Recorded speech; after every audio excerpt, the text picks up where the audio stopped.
तरी एजी आणि आजींनी आता ठरवलंय ना की ते यशचं लग्न लावणार आहेत. मग मी ठरवलंय जे चालू आहे, जसं चालू आहे तसं चालू द्यायचं. त्यांना किती पेढे वाटायचे ते वाटू दे, किती पंचपक्वान्न करायचे करू दे. आपण त्यांच्या या आनंदाला ना ढील देत राहायचं.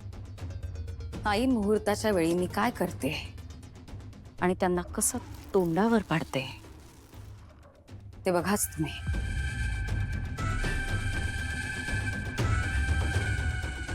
म्हणजे नक्की काय करणार आहेस तू? कळेल किशोर, वेळ आल्यावर सगळ्यांना सगळं कळेल.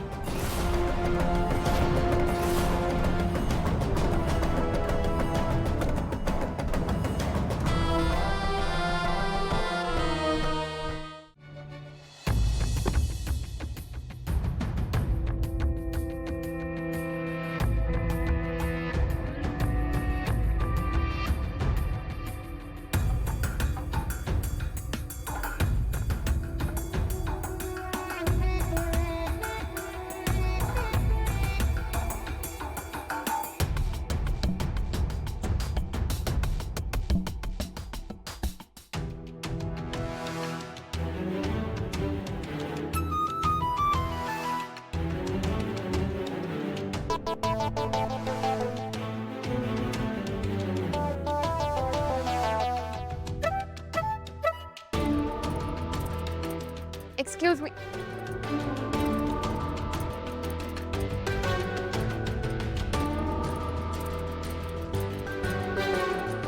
प्लीज पार्टनर, आता तूच काहीतरी कर आणि त्या मन्याला इथे पाठव.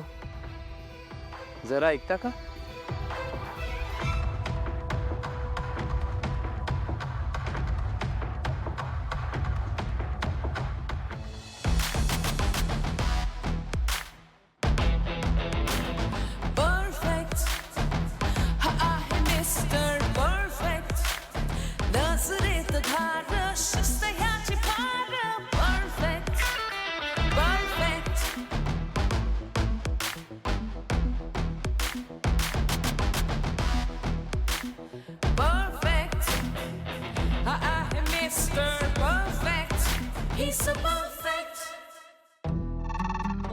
नमस्कार.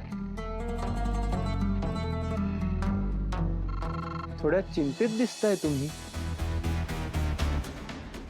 माफ करा, तुमच्या एकांतात व्यत्यय आणतोय मी. मला एक प्रश्न विचारायचा आहे तुम्हाला. ह्या तुमच्या आसनामध्ये तुमच्यासोबत कोणी बसले आहे का? नाही ना. तुमची हरकत नसेल तर मी इथे तुमच्यासोबत बसू शकतोय का? नाही, कारण याखेरीज इथेच कुठेच बसण्यास जागा नाही.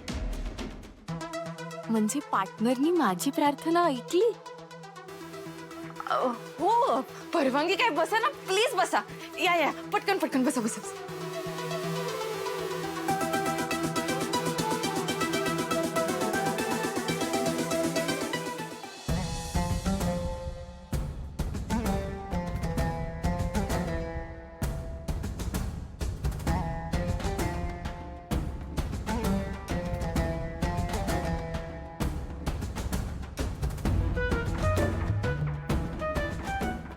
Excuse me. हा, हसा ना थोडस.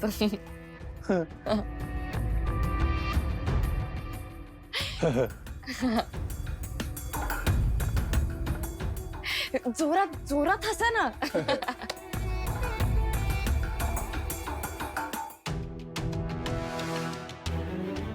असं जोरात छान हसा ना.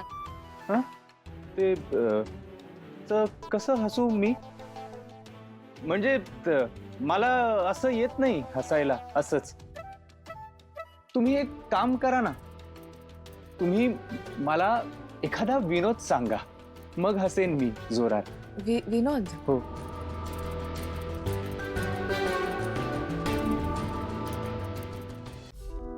हो सांगते ना, त्यात काय. सांगते नीट लक्ष देऊ नाही का. एकदा काय असतं, एक मुंगी असते पण ती जाऊन हळूच दाराच्या मागे लपते. तर दुसरी मुंगी तिला विचारते, बाई ग का लपलीयस दाराच्या मागे? तर ती काय म्हणते माहितीये? काय काय मागनं हत्ती येतोय, त्याला पाय घालून पाडायला लपलीये.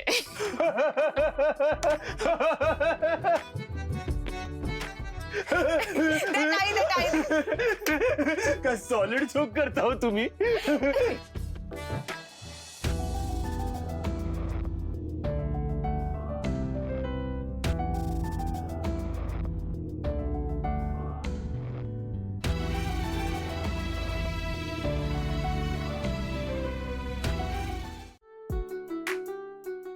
येऊ थँक्यू सो मच.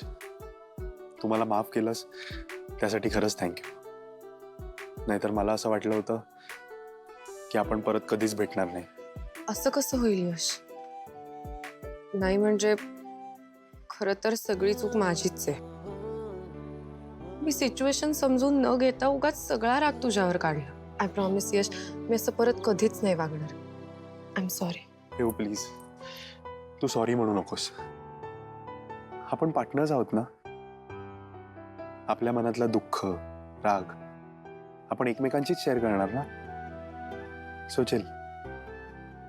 आणि आता तर काय, आपण लाईफ पार्टनर्स होणार आहोत.